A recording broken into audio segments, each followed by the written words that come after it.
Assalamualaikum warahmatullahi wabarakatuh. Perkenalkan, nama saya Devi Ayu Purnama dengan NIM STI 2023033366 kelas A4.1. Di sini NIM saya bernilai genap. Saya akan membacakan soal nomor 2. Di sini soal nomor 2 itu membuat aplikasi manajemen mahasiswa. Deskripsinya, buat aplikasi untuk mengelola data mahasiswa dengan fitur menambahkan mahasiswa yang berisi nama, NIM, jurusan, dan semester. Saya akan langsung masuk ke proyeknya saja.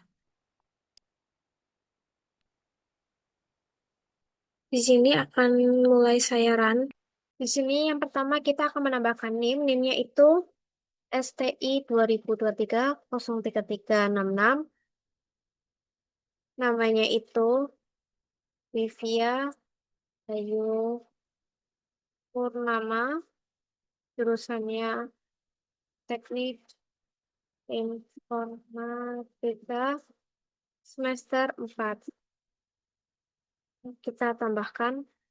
Ketika datanya berhasil ditambahkan, itu akan muncul notifikasi mahasiswa berhasil ditambahkan. Kita klik OK.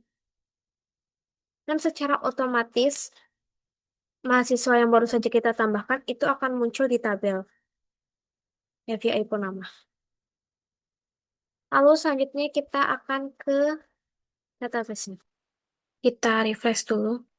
Nah, di sini nama Devia Ayu Purnama dengan NIM 3366 sudah masuk ke database. Kita lanjut ke poin nomor 2. Poin nomor 2 menampilkan daftar mahasiswa. Kita buka lagi project kita.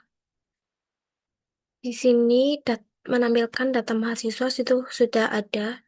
Di sini saya ada dalam bentuk tabel. Ini data mahasiswanya. Di database juga ada data mahasiswanya. Kita buka lagi database-nya. Pada database, data mahasiswanya juga sudah tercantum. Artinya pengkonversiannya situ sudah berhasil. Lalu kita lanjut ke poin nomor 3. Poin nomor 3, fitur pencarian mahasiswa berdasarkan nama atau jurusan. Kita masuk lagi ke projectnya. Ini fitur pencarian mahasiswa. Di sini saya membuat ada 3 opsi pemilihan. Yang pertama berdasarkan NIM. Kita pakai STI ya. Cari. Saat kita mengetikkan STI ini, NIM yang berawalan STI itu akan muncul di sini. Nih, jumlah yang pakai STI. Lalu kita pakai dengan nama. Di sini saya pakai dengan nama Devia. Cari. Otomatis NIM yang otomatis mahasiswa yang bernama Devia itu akan muncul juga. Lalu selanjutnya kita cari berdasarkan jurusan. Pakai sistem informasi.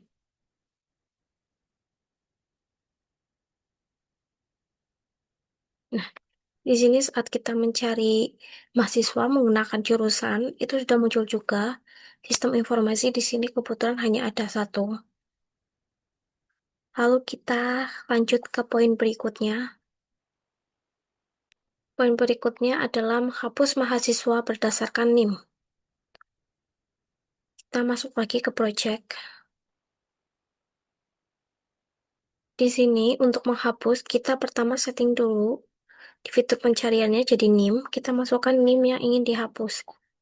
Misalnya saya memasukkan STI 2023-03366. Ini kita cari. Lalu selanjutnya ini sudah muncul dengan NIM itu. STI 2023-03366. Kita klik. Lalu kita hapus mahasiswa. Yes. Oke.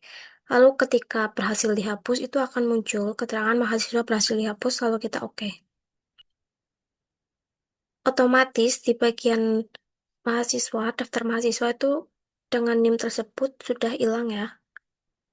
Tadi namanya Devia Ayu Purnama, NIM-nya 3366. Ini NIM 3366, tapi ini tahunnya 2024 ya, bukan 2023. Tadi yang dihapus Devia Ayu Purnama NIM-nya STI 2023033366 di sini sudah hilang. Lalu kita akan cek ke database-nya apakah di database juga sudah hilang. Ini masih ada ya sebelum kita refresh. Nanti kita refresh apakah sudah hilang. Setelah di refresh itu hilang ya tadi dengan NIM STI 2023033366 atas nama Devya Purnama sudah hilang. Lalu kita selanjutnya akan mengecek poin berikutnya yang akan jadi poin penilaian. Oke. Untuk ketentuan teknisnya, yang pertama gunakan pola MVC untuk pemisahan logika. Kita masuk ke codingannya. Ini saya sudah menggunakan model MVC juga, yaitu model, view, dan controller.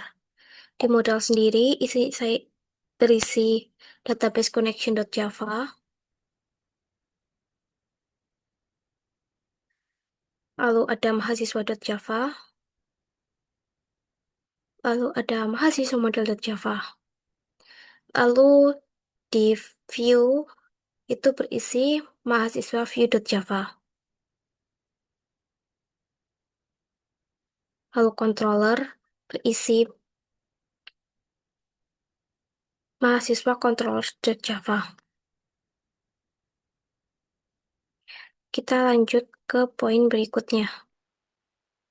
Poin selanjutnya yaitu menggunakan JDBC untuk koneksi ke database MySQL. Kita masuk lagi ke codingannya. Untuk pengkoneksiannya itu terdapat di database connection.java. Nah, ini. Di sini saya menggunakan JDBC untuk mengkoneksikan ke database MySQL. Untuk nama database saya itu manajemen mahasiswa. Lalu untuk aplikasi contoh penggunaannya tuh ada di sini. Ini adalah contoh penggunaan JDBC untuk koneksian ke database MySQL-nya.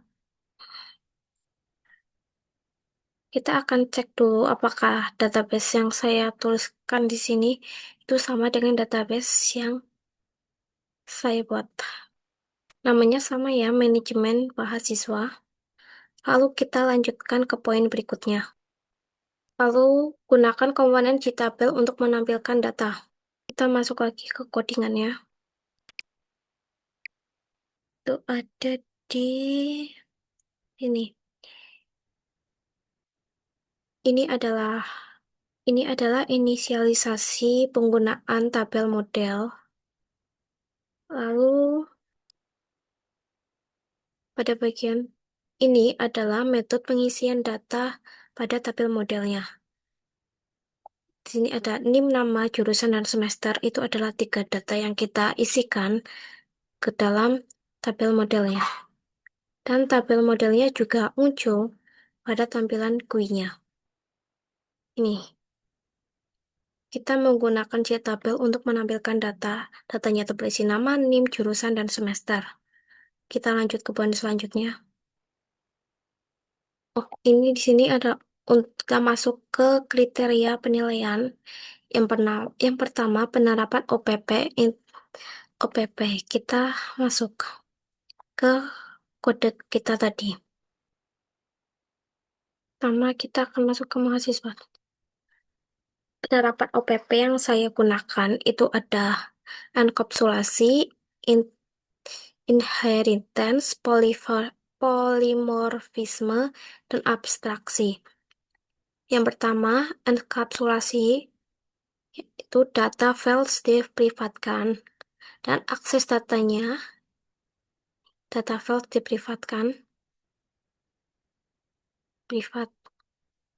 Lalu akses datanya itu hanya melalui public getter dan setter. Ini getternya dan ini setternya. Lalu selanjutnya ada inheritance, yaitu mahasiswa view mewarisi semua fungsi dari JFrame. Nih.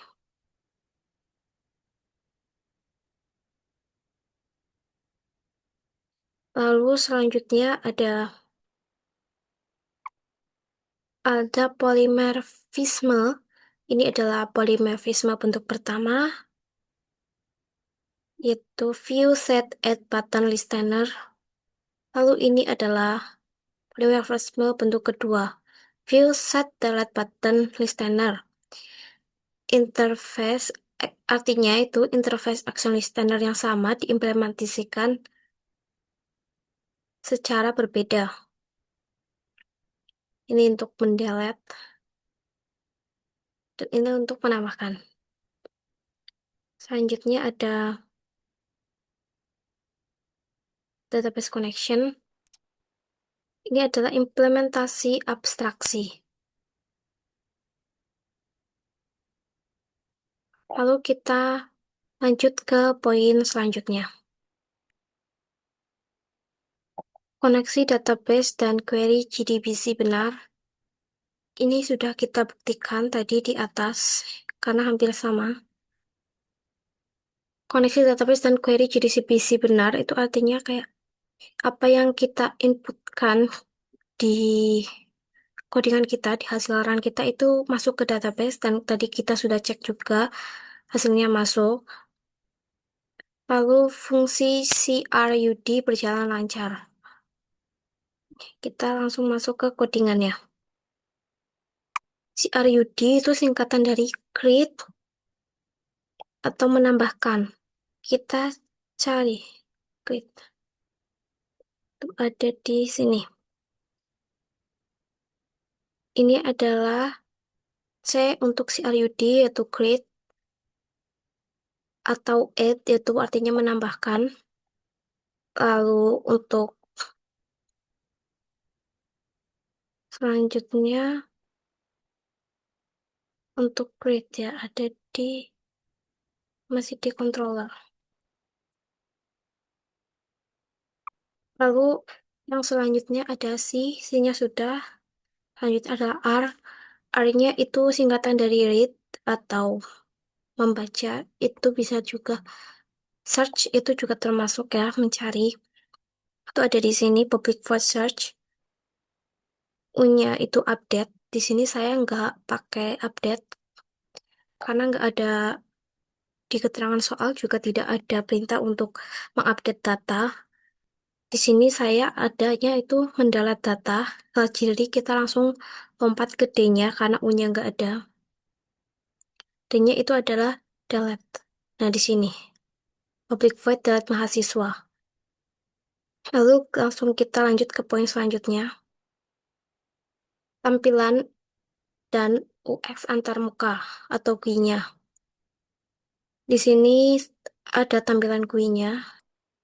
Ini adalah tampilan GUI-nya yang di dalamnya itu sudah ada semuanya. Baik itu untuk menambahkan mahasiswa, mencari data mahasiswa, untuk menghapus juga ada. Lalu kita lanjut ke poin selanjutnya. Poin selanjutnya itu adalah penjelasan dalam video. Saya sudah menjelaskan dengan video secara runtut juga dan jelas. On cam juga sudah. Mungkin sekian presentasi dari saya. Terima kasih dan wassalamualaikum warahmatullahi wabarakatuh.